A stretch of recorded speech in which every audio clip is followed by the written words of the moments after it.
먼 미국 땅에서 자식들을 잘 키워내고 열심히 사신 여러분들 정말 장하십니다. 안녕하세요. 전원주입니다. 전쟁도 가난도 겪은 우리 세대는 참 눈물겨운 세월을 살았죠. 아메리칸 드림을 이루기까지 여러분들의 세월이야 어떠셨겠습니까? 건강 관련 프로그램에 출연하면서 요즘 제가 깨달은 건요, 양 한 방을 잘 결합하는 게 최고의 건강 관리라는 겁니다. 클레버 케어, 메디케어 어드밴티지 플랜 아세요? 양방과 한방의 좋은 혜택들을 쏙쏙 뽑아서 제공해주는 똘똘한 플랜이더군요. 우리 한인의 건강 문화도 이해하고 실력 있는 한국 의사와 전문의를 척척 연결해 준다니 얼마나 똘똘합니까? 이제 우리도 똘똘한 클레버 케어 플랜으로 150까지만 사십시다.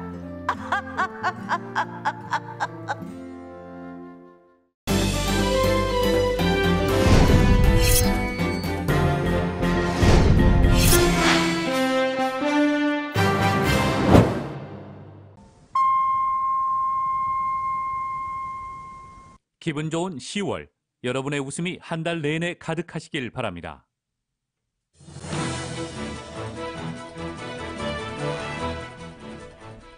지난 주말 헌팅턴 비치 해상에서 발생한 대규모 기름 유출 사고는 배에 닿치 석유 굴착 장치와 연결된 파이프라인을 건드리면서 발생한 것에 무게가 실리고 있습니다.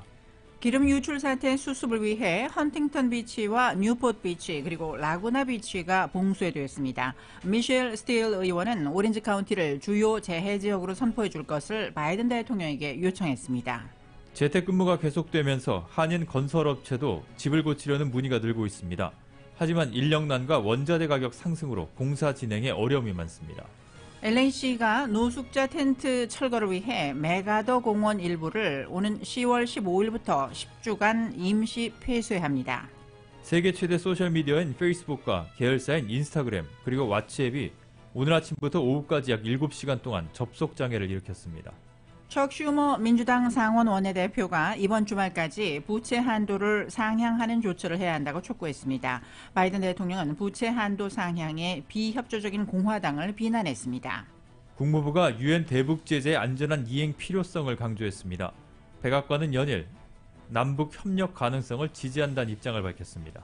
북한이 남북 통신 연락선을 끊은 지 55일 만에 연락선이 복원되었습니다. 청와대는 별도의 입장을 내지는 않았습니다. 검찰이 대장동 의혹의 핵심 인물 유기동 전 성남도시개발공사 본부장을 구속했습니다. 뇌물 8억 원을 받은 혐의를 적용했는데 유 전 본부장은 혐의를 전면 부인했습니다. 국민의힘은 대장동 특검 수용을 압박하며 공세 고삐를 당겼습니다. 이재명 경기지사는 관리 책임을 인정하면서도 후보를 사퇴할 일은 아니라고 선을 그었습니다. 오늘 뉴욕 증시는 부채 한도를 둘러싼 정치적 불확실성과 유가 상승에 따른 인플레이션 우려 등에 하락했습니다. LA 한인타운 지금 비가 내리고 있는 지역들이 많은데요. 오늘 밤 흐린 날씨가 이어지겠고 비 올 확률은 40% 정도입니다. 밤 최저 기온 65도가량 되겠고 내일은 맑은 날씨 예상되고 있습니다. 내일 낮 최고 기온 77도에서 79도가량입니다. 이 시간 주요 뉴스는 아시아나 항공 미주 취항 30주년, 지난 30년 함께해 주신 성원에 감사드리며 앞으로도 정성을 다하는 서비스, 쾌적한 최신 항공기로 안전하고 편안하게 모실 것을 약속드립니다. 아시아나 제공입니다. 여러분 안녕하십니까? 김미회입니다. 안녕하십니까? 임승찬입니다. 10월 4일 월요일 라디오 서울 이브닝 뉴스 1부 시작하겠습니다. 이브닝 뉴스 1부 먼저 타운과 로컬 소식입니다. 헌팅턴 비치 기름 유출 사태를 수습하기 위해서 오늘 인근 해변들이 봉쇄가 됐습니다. 지난 주말 헌팅턴 비치 해상에서 파이프 파손으로 인해서 12만 6천 갤런가량의 기름이 해안가로 유출되면서 당국이 수습 작업을 위해 내린 조치입니다. 당국은 헌팅턴, 뉴폴트 그리고 라구나 비치를 봉쇄했습니다. 파손된 파이프라인에선 더 이상 유류 유출은 일어나지 않고 있습니다. 연방해양경비대는 유출된 기름이 멀리 떠밀려가지 않도록 수마일에 걸쳐서 해안 장벽을 설치했고 보트 여러 척과 청소대원들을 수습 작업에 투입했습니다. 기름 유출로 인한 야생동물 피해를 막기 위해 야생케어센터 대원들도 투입됐습니다. 오렌지 카운티 카탈리나폴리 슈퍼바이저는 주민들에게 해변에 접근하지 말고 주변 동물도 만지지 말 것을 당부했습니다. 지난 주말 헌팅턴 비치 해상에서 발생한 대규모 기름 유출 사고는 유조선의 닻이 석유 굴착 장치와 연결된 파이프라인을 건드리면서 발생했을 가능성에 무게가 실리고 있습니다. 이 소식 먼저 정연호 기자가 전해드립니다. 헌팅턴 비치 해상에서의 기름 유출 사고 원인에 대한 당국 수사가 진행 중인 가운데 배에 다시 석유 굴착 장치와 연결된 파이프라인을 건드린 것이 기름 유출 사고의 유력한 원인으로 지목되고 있습니다. 파이프라인의 소유주인 앰플리파이 에너지사는 4일 열린 브리핑에서 배에 다시 석유 굴착 장치와 연결된 파이프라인을 건드리면서 파이프라인이 파열됐을 가능성이 가장 높다고 밝혔습니다. 해안경비대는 LA와 롱비치항에 입항하는 화물선들이 기름 유출이 발생한 사고 지역을 정기적으로 드나든다는 점에 주목하고 있습니다. 코로나 팬데믹 동안 남가주 해안가는 화물선이 입항하기까지 대기줄이 이어지면서 적체 현상을 빚고 있는 상황입니다. 하지만 이를 뒷받침할 증거는 제시되지 않았습니다. 앰플리파이 에너지사의 계열사로 문제의 파이프라인을 운영하고 있는 베타 오퍼레이팅 컴퍼니는 과거 심각한 안전과 환경 규정 위반으로 72차례나 적발된 것으로 드러났으며 3건의 규정 위반에 대해서는 $85,000의 벌금을 부과받았던 것으로 드러났습니다. 지난 주말에 보고된 기름 유출 사고는 롱비치항에서부터 석유 굴착기 LE까지 이어지는 파이프라인이 파열되면서 발생해 12만 6천 갤론의 기름이 유출돼 기름띠가 헌팅턴 비치와 뉴포트 비치, 라구나 비치를 따라 8,320에이커 해상으로 번지면서 조류와 어류가 괴사했습니다. 한편 뉴포트 비치와 헌팅턴 비치를 지역구로 하는 미셸 박스텔 연방 하원의원은 3일 조 바이든 대통령에게 피해 지역을 주요 재해 지역으로 선포하도록 요청한 데 이어 4일에는 개빈 뉴섬 주지사에게 기름 유출 피해 지역을 연방정부가 주요 재해 지역으로 선포하도록 동참을 촉구하는 서신을 보냈습니다. 주요 재해 지역으로 선포되면 연방정부로부터 피해 복구나 배상을 위한 추가 예산 지원을 받을 수 있게 됩니다. 라디오 서울뉴스 정연호입니다. 팬데믹으로 재택근무가 장기화되면서 주택 리모델링 문의가 쏟아지고 있지만 건축업체들은 인력 부족, 건축자재 운송 지연으로 폭증한 고객들 수요를 감당하지 못하면서 아예 고객 의뢰 사절을 하는 업체도 생겨나고 있다고 합니다. 자세한 내용 이은 기자가 보도합니다. 팬데믹으로 촉발된 재택근무로 한인들이 자신이 살고 일하는 주거 공간을 보수 혹은 리모델링 하려는 문의가 폭증하고 있습니다. 하지만 정작 한인 건축업자들은 갑자기 늘어난 수요를 도저히 감당하지 못하는 상황입니다. 상당수 한인 주택 리모델링 업체들이 연말까지 일이 밀려 남은 한 해 동안 고객 의뢰를 아예 사절하고 있거나 고객 의뢰를 받아도 공사는 내년 들어 시작한다는 조건을 내걸고 있는 상황입니다. 한인 건축업자들은 무엇보다 인력난으로 허덕이고 있습니다. 팬데믹 상황 속에서 건설 현장 작업에 투입되는 숙련 인부들이 실업수당을 수령하고 있는 경우가 많아 고객 의뢰를 받아도 작업에 투입할 인력을 찾기 어려운 상황이라고 호소했습니다. GOFG 컨스트럭션의 로이킴 대표는 인력난으로 인해 숙련 인부들에게 웃돈을 줘야 하는 상황이 발생하고 있으며 임금을 현금으로 요구하는 인부들도 적지 않다고 전했습니다. 그렇죠. 숙련공이 없으니까 비숙련공을 데리고 일을 하려고 하니까 시간은 더 오래 걸리고 그리고 또 이제 뭐 물건을 오다 했는데 이런 상황 속에서 주택 리모델링 작업에 들어가는 원자재를 수입하는데도 어려움을 겪고 있다고 덧붙였습니다. 많죠. 우선 나무 자체가 미국에서는 카나다산을 많이 쓰니까 카나다에서 산불나고 그래서 거기에서 좀 나무 가격도 많이 올랐고 LA와 롱비치항에서 하역 작업이 심하게 적재를 빚고 있어 심지어 페인트를 구하는 데에도 어려움이 빚어지고 있어 고객과 계약을 해도 정해진 기일 안에 일을 마치기가 어려운 상황입니다. 고함건설 김춘식 대표는 인력난으로 인건비가 무섭게 뛰고 있는 데다 건축에 들어가는 원자재 비용까지 뛰다 보니 건축비가 많이 올라 어려운 상황이라고 호소했습니다. 몇년 있지만은 특히 건설 자재값이 한때 목재값 이런 게 막 3배까지 올라가지고 김춘식 대표는 인력난과 부족한 원자재로 인해 요즘은 고객들이 건축 계약을 하자고 나서도 건축업자들이 당장 계약을 하기를 꺼리고 고객들에게 기다려달라고 부탁하는 입장이라고 밝혔습니다. 작은 일들 이렇게 부탁하면은 바빠서 2-3달 보통 기다려달라고 하시는 전화를 많이 받을 거예요. 특히 팬데믹 속 화장실과 키친 리모델링 수요가 폭주하면서 집주인 입장에서는 제때 업자를 찾지 못해 발을 동동 구르고 있는 상황입니다. 키친과 화장실 리모델링을 위해 건축업자를 찾고 있는 이모 씨는 건축 비용이 무섭게 치솟은 상황에서도 건축업자들이 너무 일이 밀려 더 이상 의뢰를 받지 않는다고 아예 사절하거나 당장은 계약이 어렵다며 한 달, 두 달 일단 기다려달라는 반응이어서 애가 탄다고 밝혔습니다. 라디오 서울 뉴스 이은입니다. LA시가 노숙자 텐트 철거를 위해 한인타운 외곽에 있는 메가더팍 일부를 임시 폐쇄합니다. 길 세디오 시의원은 메가더팍에 텐트를 치고 거주 중인 노숙자 약 200여 명에게 사전 통지를 했다며 오는 15일 밤 10시부터 10주 동안 공원을 폐쇄한다고 공식 발표했습니다. 폐쇄되는 구간은 동서로는 알바라도 스트리트에서 파크뷰 스트리트, 남북으로는 윌셔에서 7가입니다. 메가더 공원 재단장 계획은 여러 커뮤니티 주민의회의 참여로 실행됐으며 주민들은 유지 관리와 공공안전을 최우선 과제로 꼽았습니다. 폐쇄되는 메가더 공원의 일부는 내년 1월쯤 재개장할 것으로 예상됩니다. LA시 선거구 재조정 1차 공식 지도가 지난달 30일에 확정 발표된 가운데 한인타운이 10지구안에 통합되어 있는 지도가 시의회에서 공식 채택될지 관심이 집중되고 있습니다. 1차 공식 지도를 보면 한인타운은 동서로는 버먼트에서 맨하탄 플레이스, 남북으로는 11가에서 베버리 블루버드까지로 10지구에 포함됐습니다. 이는 한인타운 선거구 재조정 태스크포스가 제시했던 지도와 거의 일치합니다.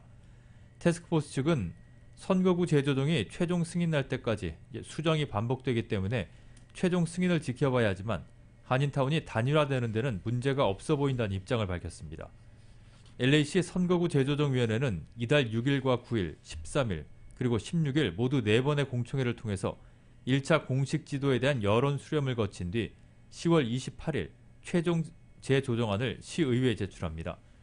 시의회 표결에서 선거구 재조정안이 통과된 뒤 11월 에릭 가세티 시장의 서명을 받게 되면 내년 1월 1일부터 공식화됩니다.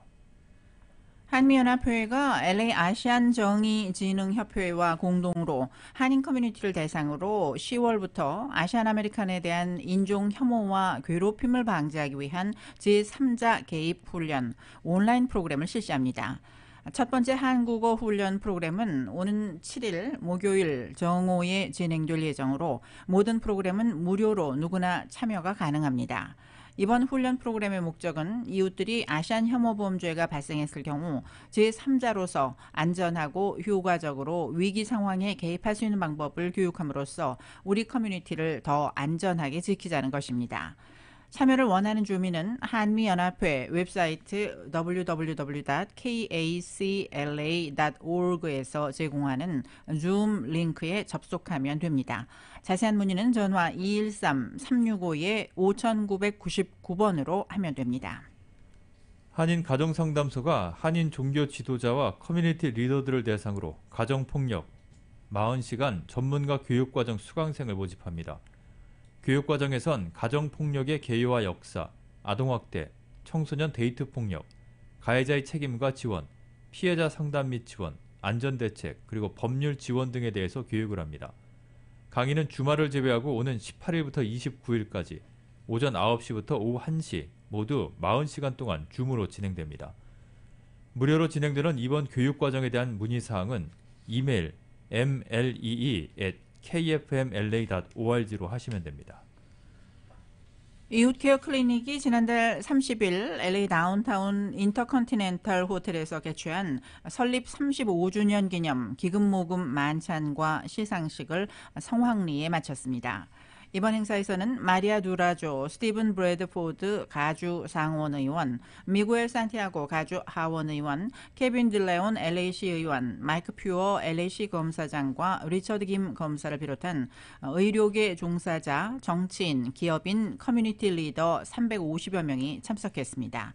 특히 영화 미나리로 오스카 나무주연상 후보에 오른 배우 스티븐 연과 풋볼팀 LA 램스의 테일러 랩 그리고 아메리카스 갓 탤런트 결승전에 진출한 싱어송라이터 지미 헤러드가 참석해 자리를 빛냈습니다. 오렌지 카운티의 코로나19 입원 환자 감소세가 계속되고 있습니다. 보건국은 오늘 아침 현재 병원 입원 환자는 지난주 금요일보다 40명이 줄어든 242명, 그리고 중환자실 입원 환자는 62명이라고 밝혔습니다. 주말 동안 코로나19에 감염된 신규 확진자는 670명이며 8명의 추가 사망자가 보고됐습니다. 지난달 오렌지 카운티에서 코로나19로 사망한 사람은 81명으로 7월 26명과 비교해 크게 늘었지만 8월 사망자 157명과 비교하면 약 50%가 감소했습니다. 2개월을 주기로 확산과 수축을 반복하는 코로나19의 패턴이 다시 확인되었습니다. 뉴욕타임즈는 오늘 코로나19가 특별한 이유 없이 2개월 만에 다시 진정세를 보이고 있다고 보도했습니다.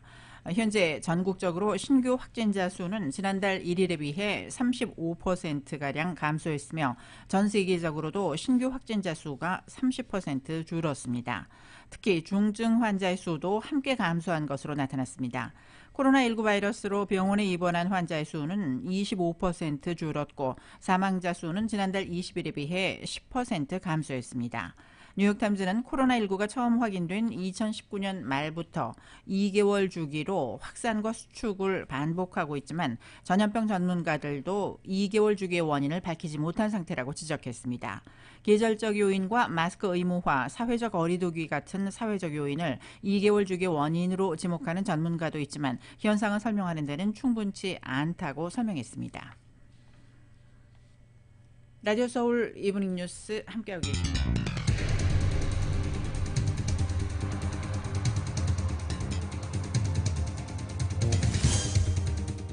이번 뉴스 1부 LA와 가든그로브 두 곳에서 모시는 금강안경 검안과 1250만 불 교통사고 최고보상 교통사고 전문 천재 변호사 리차드 호프만, 빛으로 태어나는 당신은 카우나 미인 100% 근적외선 마스크는 카우나뿐입니다. 정직한 빛 카우나 LED 마스크, 온오프 PRGR, 야마하 14, MU 스포츠, 전미국 독점 총판, 올림픽 골프, 구매부터 재융자까지 아파트론도 역시 뱅크오브 호비하면 다릅니다. 희망을 설계하는 전문가들의 은행 뱅크오브 호브에서 공동으로 마련합니다.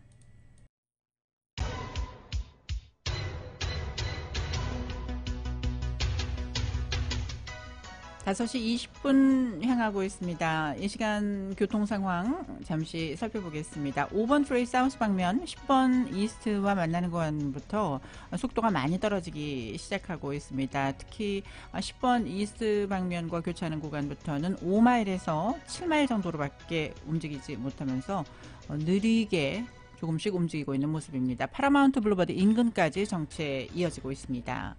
이 밖에 10번 프리웨이 이스트 방면도 센티넬라 애비뉴 구간부터 알링턴 애비뉴까지 정체가 심한 편입니다. 170번 프리웨이 노스 방면 셔먼웨이 구간에 화재 보고가 발생해 있습니다. 110번 프리웨이 노스 방면 애나하임 스트리트 구간, 405번 프리웨이 사우스 방면은 노르만디 애비뉴 구간에 각각 추돌 사고 발생했습니다. 끝까지 안전 운행하시기 바랍니다. 교통 상황이었습니다. 이브닝 뉴스 1부 미국 소식입니다.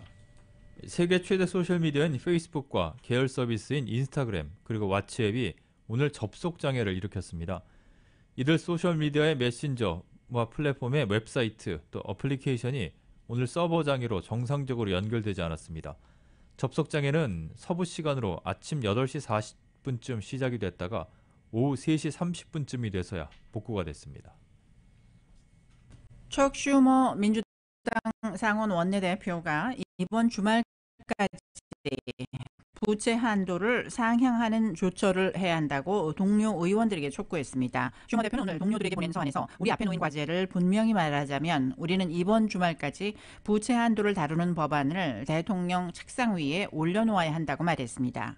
제닛 옐런 재무장관은 연방의회가 오는 18일까지 부채 한도를 상향하거나 유예하지 않으면 정부는 돌아오는 부채를 갚을 수 없어 디폴트에 빠질 것이라고 경고해왔습니다. 슈머 대표는 10월 18일을 언급하면서 X일, 즉 종료일에 접근하는 것조차 우리 경제에 재앙적 결과를 낳을 수 있고 각 가정에 파괴적일 수 있다고 말했습니다. 슈머 대표는 이번 서한에서 부채 한도를 상향하기 위해 어떤 조치를 밟을지에 대해 구체적으로 언급하지 않았으나 민주당은 내일 비공개 회의를 통해 이 사안을 논의할 예정이라고 밝혔습니다. 조 바이든 대통령은 2주 앞으로 다가온 연방정부의 채무 불이행 사태 가능성을 우려하며 부채한도 상향 필요성을 역설하고 이에 비협조적인 공화당을 맹비난했습니다. 바이든 대통령은 오늘 백악관 연설에서 현재 28조 4천억 달러에 달하는 연방정부의 부채 한도를 상향하려는 의회 표결에 공화당이 협조하지 않고 있다며 무모하고 위험한 행동이라고 지적했습니다. 바이든 대통령은 연설에서 부채 한도 상향은 새로운 지출에 대한 것이 아니라 오래된 빚을 갚기 위한 것이라며 상원 공화당의 동참을 촉구했습니다. 하지만 미치 매코넬 공화당 상원 원내대표는 바이든 대통령에게 보내는 공개 서한에서 상원 민주당은 부채 한도 상환법을 처리하기 위해 어떤 형태로든 공화당의 협조가 필요하지 않다고 반박했습니다. 도널드 트럼프 전 행정부에서 백악관 대변인을 지낸 스테파니 그리샴이 트럼프를 위해 일한 게 실수였다며 그가 2024년 대선에 출마하지 않아야 한다고 말했습니다. 백악관에서 9개월 동안 트럼프 전 대통령의 입 역할을 한 그리샴은 트럼프 행정부의 각종 비화가 담긴 회고록 이제 질문받겠습니다. 출간을 하루 앞둔 오늘 ABC 방송에 출연해 이같이 언급했습니다. 그리샴 전 대변인은 트럼프를 위해 일한 게 실수였느냐는 질문에 주저없이 그렇다고 답했습니다. 또 트럼프 전 대통령이 잊힌 사람들을 위해 목소리를 냈었다고 믿었지만 시간이 흐르면서 백악관에 있는 사람들은 권력에 취했다고 지적했습니다. 백악관 대변인을 지냈지만 임기 동안 단 한 번도 공식 브리핑을 하지 않았던 그리샴 전 대변인은 이제야 그것을 후회한다고 밝혔습니다. 전 세계 유력 정치인과 억만장자들의 해외 탈세 보고서가 공개됐습니다. 국제탐사보도 언론인협회가 1,000만 건이 넘는 금융정보를 분석해서 부자와 권력자들이 어떻게 탈세해왔는지를 추적한 일명 판도라 문건입니다. 자세한 내용 KBS가 보도합니다. 2016년 파나마 문건에 이어 또다시 부자와 권력자들이 어떻게 세금을 회피해 돈을 벌었는지가 공개됐습니다. 14개 해외은행에서 유출된 1,200만 건가량의 데이터를 분석한 이른바 판도라 문건입니다. Investigation should make us all wonder how and why the world's rich and powerful are able to play by different rules that grant them financial and business benefits that the rest of us don't have access to. 전 세계 유력 정치인이 330여 명, 전현직 국가 수반만 35명이고 포브스가 선정한 억만장자 중에서도 130명 이상이 탈세로 지목됐습니다. 압둘라 2세 요르단 국왕은 최소 36개의 유령 회사를 세우고 미국과 영국에서 1억 달러, 우리 돈 1,000억 원이 넘는 저택 14채를 산 것으로 알려졌습니다. 푸틴 러시아 대통령의 딸을 낳은 것으로 알려진 20대 여성은 2003년 출산 직후 모나코 해안의 고급 주택 소유주가 된 기록도 있습니다. 토니 블레어 전 총리는 영국 런던에 사무실을 구매하면서 해외 회사를 통해 세금 5억 원 이상을 내지 않은 것으로 나타났습니다. 의혹 당사자들은 대부분 혐의를 부인하거나 입장 표명을 거부했습니다. 판도라 문건을 보도한 국제탐사보도 언론인협회는 탈세에 사용된 장소로 버진 아일랜드나 홍콩 등 기존의 세금 도피처뿐 아니라 사우스 다코타, 델라웨어 등 미국 본토도 포함됐다고 지적했습니다. 이에 대해 미 백악관 대변인은 금융 시스템의 투명성을 높이고 공정한 세금 체계를 만드는 것이 바이든 정부의 의제라고 답했습니다. 워싱턴에서 KBS 뉴스 김영순입니다. 북한이 국제사회 제재를 꾸준하게 회피하면서 핵과 탄도미사일 기술 개발을 지속하고 있다는 유엔의 평가가 나왔습니다. 유엔 안보리 산하 대북제재위원회는 오늘 이런 내용이 담긴 전문가 패널 보고서를 공개했습니다. 보고서는 핵무기와 탄도미사일 기술 고도화를 위해 외국에서 관련 부품과 기술을 입수하기 위한 북한의 노력이 계속되고 있다고 분석했습니다. 패널은 북한이 경제적 난관 극복에 집중하고 있지만 여전히 핵무기와 탄도미사일 기술 개발을 이어나가고 있다고 지적했습니다. 또 북한이 국제사회 제재를 회피하기 위한 수법을 정교화하고 있다고도 평가했습니다. 국무부는 북한이 유엔 안전보장이사회 긴급회의 소집을 비난한 데 대해서 유엔 대북제재의 완전한 이행 필요성을 강조했습니다. 네드 프라이스 국무부 대변인은 오늘 브리핑에서 유엔 안보리에 대해 북한이 입장을 낸 것에 관한 보도를 인지하고 있다며 우리는 북한이 여러 안보리 결의를 반복해서 위반하는 걸 계속 우려하고 있다고 밝혔습니다. 이어 우리는 안보리 결의의 완전한 준수와 모든 기존 유엔 제재의 완전한 이행의 필요성을 강조한다고 덧붙였습니다. 백악관이 연일 남북 협력 가능성을 지지한다는 입장을 밝혔습니다. 젠 사키 백악관 대변인은 오늘 브리핑에서 우리는 남북 간 대화와 관여, 협력을 계속해서 지지한다고 말했습니다.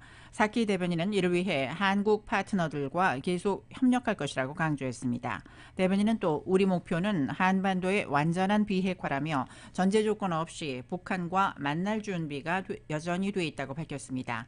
그러면서 북한과 논의를 위한 구체적인 제안을 했다며 북한이 우리의 접근에 긍정적으로 응하길 바라지만 아직 답이 없다고 덧붙였습니다. 토니 블링컨 국무장관과 옌스 스톨텐베르그 북대서양 조약기구 나토 사무총장이 나토와 한국의 파트너십을 강조했습니다. 국무부 보도자료에 따르면 블링컨 장관은 스톨텐베르그 사무총장과 통화를 하고 나토의 국제적 도전 대응에 있어 대서양 유대 그리고 동맹 단합의 중요성을 논의했습니다. 이들은 나토의 새 전략 개념이 앞으로 10년간 이루어질 나토의 재편에 필수적이라는 데 뜻을 같이 하는 한편 호주, 일본, 뉴질랜드, 한국과 나토의 파트너십 가치를 강조했다고 국무부는 전했습니다. 국무부 보도자료에 나토와 한국의 안보협력 증진 방안에 대한 구체적인 언급이 포함된 것은 아니지만 중국 견제를 위해 아태 지역 국가와 협력을 강화하겠다는 나토와 미국의 의지를 재확인한 것으로 풀이가 됩니다. 이브닝 뉴스 1부 함께하고 계십니다. 뉴스 잠시 후에 계속됩니다.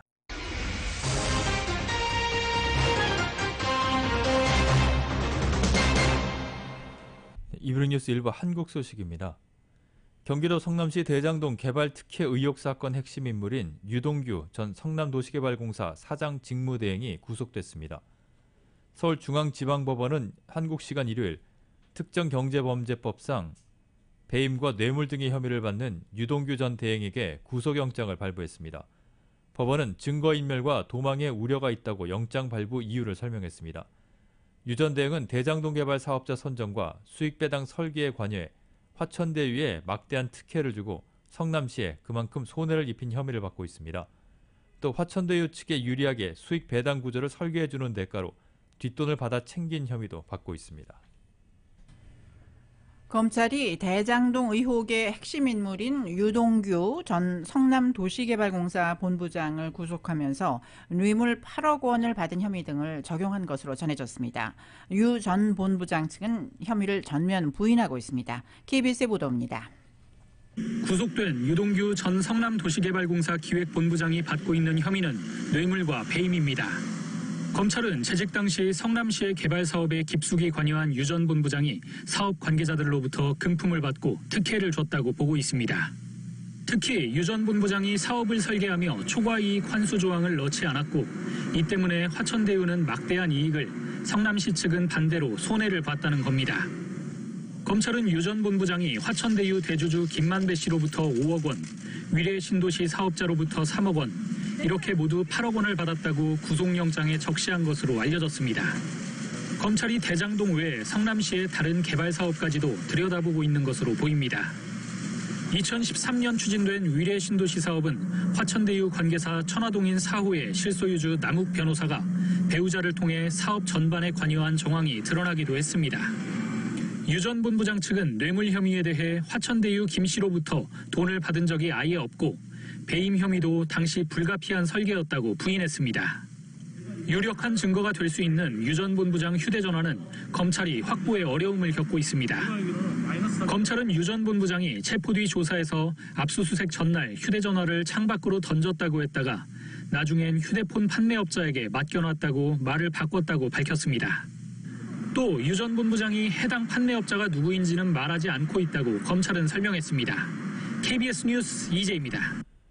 유 전 본부장 구속을 계기로 국민의힘은 대장동 특검 수용을 압박하면서 공세를 고삐를 바짝 당겼습니다. 이재명 경기지사는 직원 연루에 안타까움을 표명하고 처음으로 관리 책임을 인정하면서도 후보를 사퇴할 일은 아니라고 선을 그었습니다. 이 내용 YTN이 보도합니다. 유동규 전 본부장이 구속되자 국민의힘은 재차 이재명 지사를 비리의 몸통으로 지목하며 한껏 날을 세웠습니다. 이 지사 턱밑까지 수사가 이루어졌다며 도지사 사무실과 자택을 즉시 압수수색하라고 검찰에 촉구했습니다.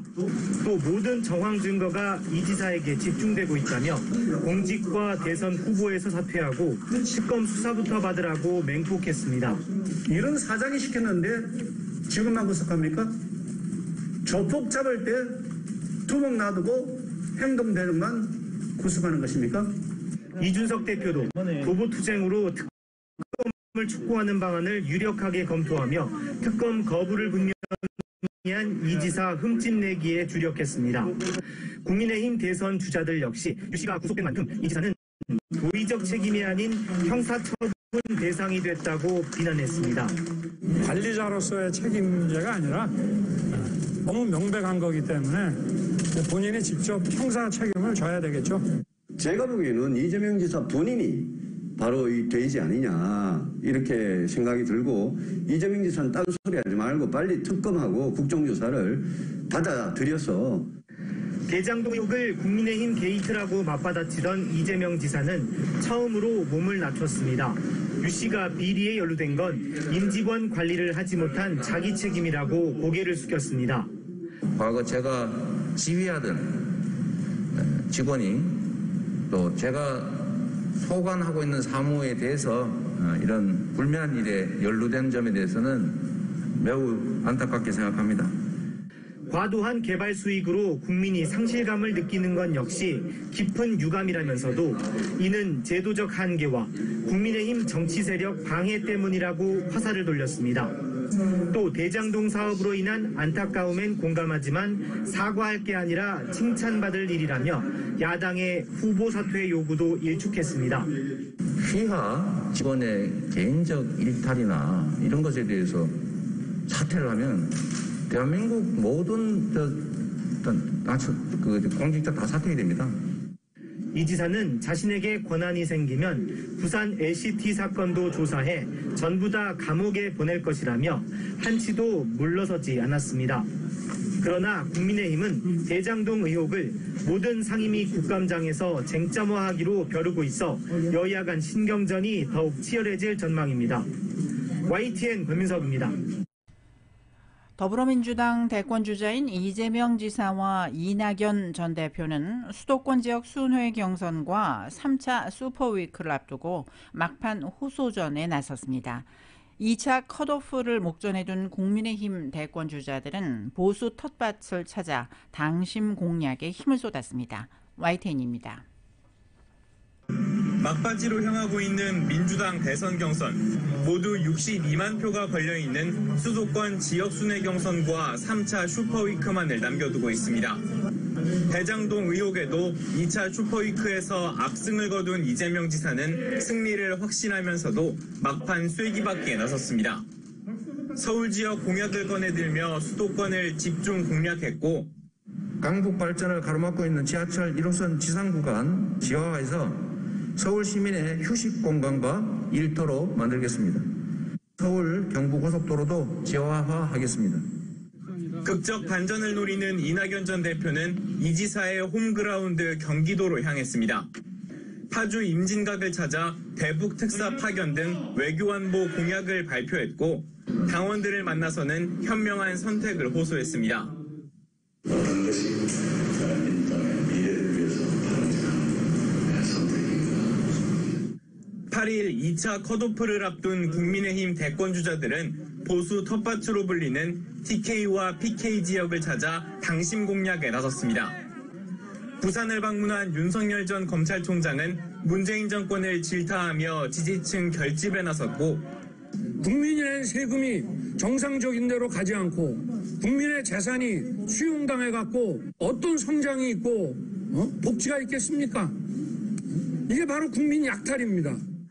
홍준표 의원은 자신이 캐스팅 보트로 떠오른 2030 세대의 전폭적 지지를 받고 있다고 강조했습니다.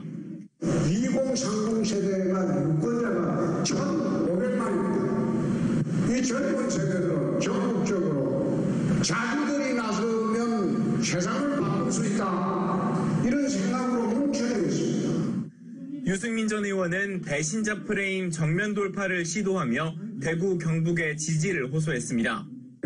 더 강하게 말리지 못했고 더 강하게 그 주변에 관심 같은 사람들을 제가 쳐내지 못했던 게 제가 후회스럽지.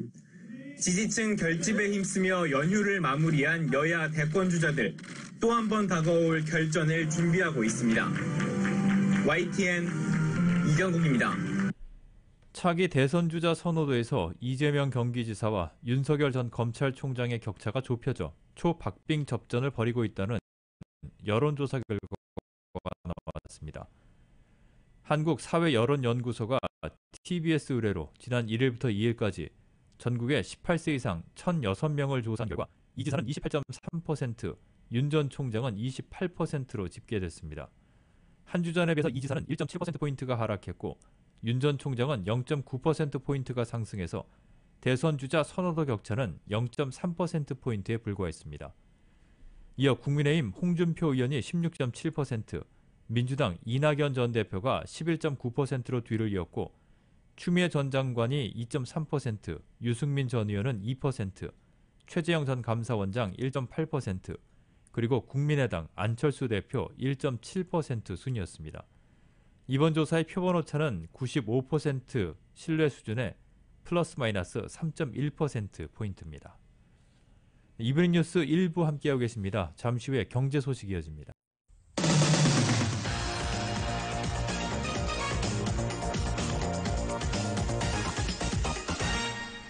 네, 이브닝 뉴스 1부 함께하고 계십니다.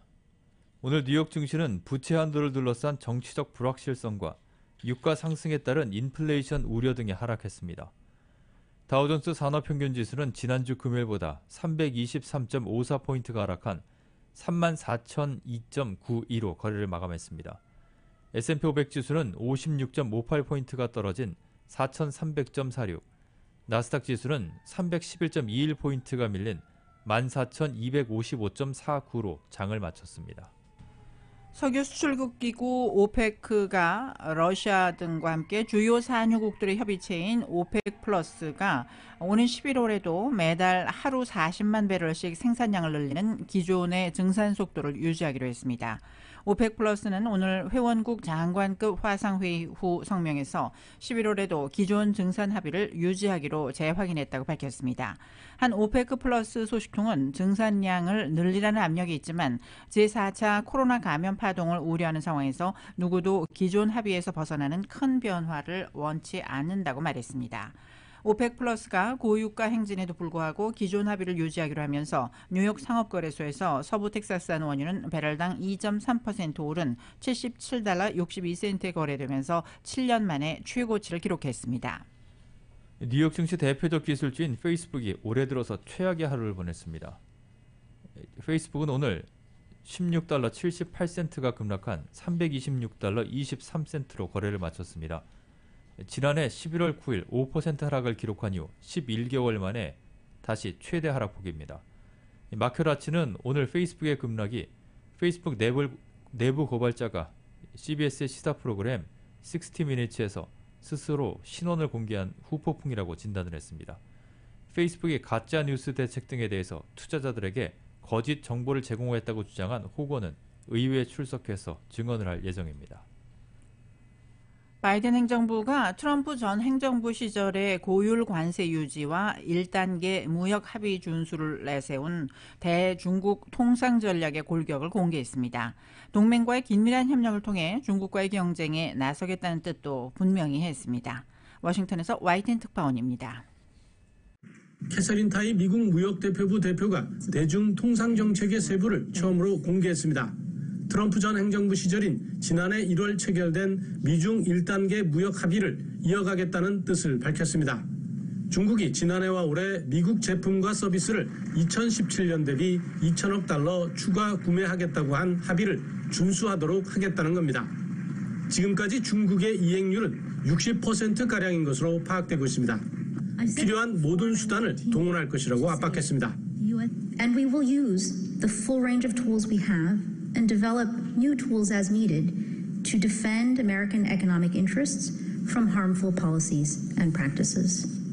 타이 대표는 이를 위해 중국과 솔직한 대화를 하겠다며 화상회담을 곧 추진할 것이라고 밝혔습니다. 1단계 합의 준수가 이뤄지지 않으면 2단계 협상을 추진하지 않겠다는 뜻도 확인했습니다. 그러면서 중국의 국가 중심적이고 비시장적인 무역 관행에 대해 심각한 우려가 있다고 비난했습니다. We continue to have serious concerns with China's state-centered and non-market trade practices that were not addressed in the Phase 1 deal. 타이 대표는 특히 공정한 무역 환경 마련을 위해 동맹과 협력하겠다면서 동맹과의 협력이 전략의 핵심이라고 강조했습니다.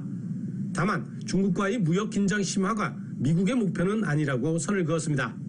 미국 언론은 바이든 정부의 새 대중무역 정책이 트럼프 시절을 연상시킨다며 중국에 엄격하면서도 더 신중하고 침착한 접근법이라고 분석했습니다.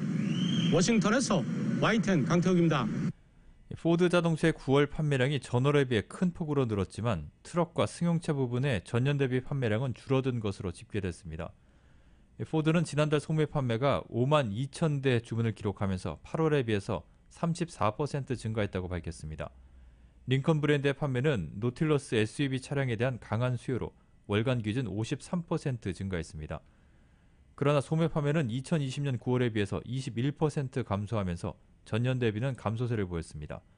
반도체 부족을 포함한 공급망 문제가 자동차 제조업체의 신차 생산 능력을 훼손한 것으로 풀이됐습니다. 한편 9월 포드의 전기차 판매는 9,150대로 지난해 같은 기간과 비교해서 92% 증가했습니다. 테슬라가 2021 회계연도 3분기에 24만 1,300대 전기차를 고객에게 인도했다고 밝혔습니다. 테슬라의 분기 자동차 인도 대수는 애널리스트들의 예상치인 22만 900대를 웃돌았습니다. 9월 말로 끝난 3분기에 테슬라는 23만 7,823대의 전기차를 생산했습니다. 테슬라는 보도자료에서 우리의 인도 건수는 약간 보수적으로 봐야 한다며 고객에게 차량을 전달하고 모든 서류 작업이 정확하게 끝낸 경우에만 인도된 것으로 간주하기 때문이다. 최종 수치는 0.5% 혹은 그 이상 달라질 수 있다라고 설명했습니다. 테슬라는 이번 분기에도 예상치 못한 반복된 배송 지연을 겪었음을 인정했습니다. 테슬라는 오는 10월 7일 연례 주주총회를 개최할 예정입니다. 라디오 서울 이브닝 뉴스 잠시 후에 날씨 전해드립니다.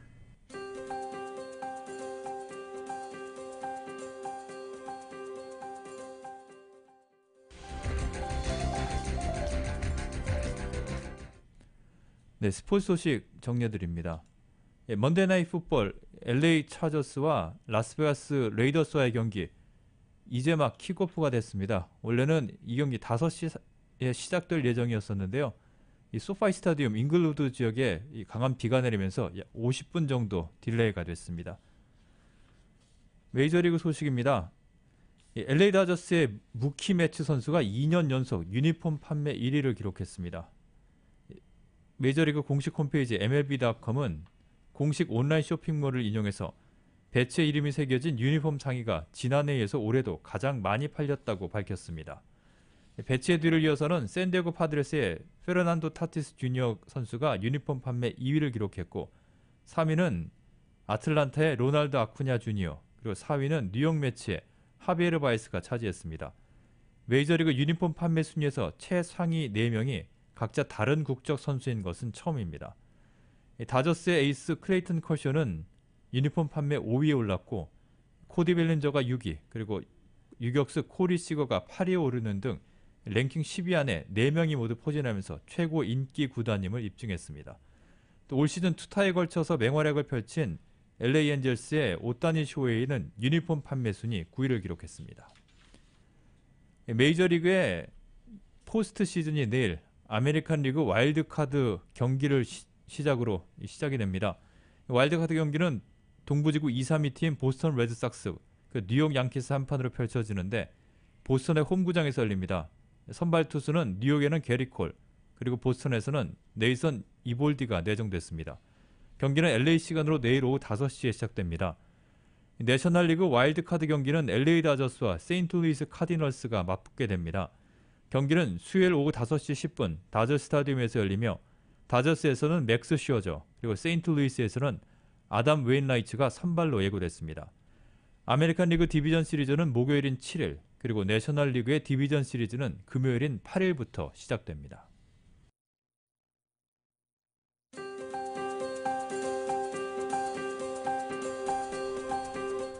10월 4일 월요일 저녁 라디오 서울 이브닝 뉴스 날씨 알아보겠습니다. 지금은 CBB SBA 타임 스몰 비즈니스를 성공으로 이끌어주는 CBB 뱅크 제공입니다. 오늘 저녁 한인타운 인근 비가 오는 지역들이 많은데요. 이 비는 6시 30분경에는 그칠 것으로 기상대는 예보하고 있습니다. 남가주 지역 오늘부터 한 주 동안 기온이 많이 떨어질 것으로 예보가 되고 있습니다. 내일부터는 낮 기온이 70도대, 그리고 이번 주 금요일에는 낮 최고 기온이 68도까지 떨어지는 등 선선한 날씨가 예상됩니다. 오늘 밤 LA 지역은 곳에 따라 흐린 후 밤늦게 더 흐려지겠고 비가 내릴 확률은 50% 정도입니다. 오늘 밤 최저 기온 65도가량 되겠고 내일은 맑은 날씨가 예상됩니다. 내일 낮 최고 기온은 77도에서 79도, 밤 최저 62도가량 되겠습니다. 한편 밸리와 인랜드 엠파이어 지역 내일 낮 최고 81도, 밤 최저 62도, 해안가는 내일 낮 최고 72도, 밤 최저 63도로 예상됩니다. 하와이 호놀룰루 오늘 오후 곳에 따라 구름 낀 날씨 이어지고 있습니다. 밤 최저 75도, 내일은 대체로 맑겠고 낮 최고 기온 86도로 예상됩니다. 끝으로 한국 날씨입니다. 오늘 중부와 경북 지역 흐리고 비가 내리고 있습니다. 특히 강원 지역에는 천둥번개를 동반한 호우가 쏟아집니다. 남부지방은 대체로 맑은 날씨 보이겠고 오늘 낮 기온은 서울이 25도, 강릉 23도로 중부지방은 선선하겠지만 남부지방은 광주와 대구가 29도까지 올라가면서 평년보다 높은 기온으로 다소 덥겠습니다. 지금은 CBB SBA 타임 스몰 비즈니스를 성공으로 이끌어주는 CBB 뱅크 제공 날씨였습니다. 이브닝 뉴스 1부 LA와 가든그로브 두 곳에서 모시는 금강안경 검안과 1250만 불 교통사고 최고보상 교통사고 전문 천재 변호사 리차드 호프만, 빛으로 태어나는 당신은 카후나 미인 100% 근적 외선 마스크는 카후나뿐입니다. 정직한 빛 카후나 LED 마스크, 온오프 PRGR 야마하 14, MU 스포츠 전미국 독점 총판 올림픽 골프, 구매부터 재이용자까지 아파트 론도 역시 뱅크 오브 호비 하면 다릅니다. 희망을 설계하는 전문가들의 은행 뱅크 오브 호비에서 알려드렸습니다.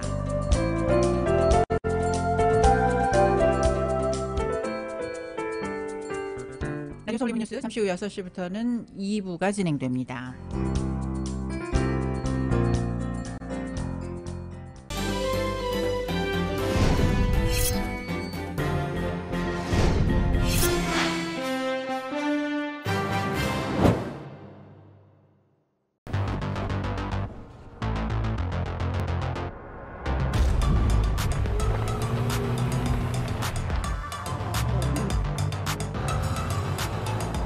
가득 실으세요. 원하는 건 무엇이든 초대형 그림도 거뜬하죠. 언제나 기아 카니발 MPV는 자신있게 말합니다. 당신의 다음 도전은 무엇인가요? 기아 카니발 MPV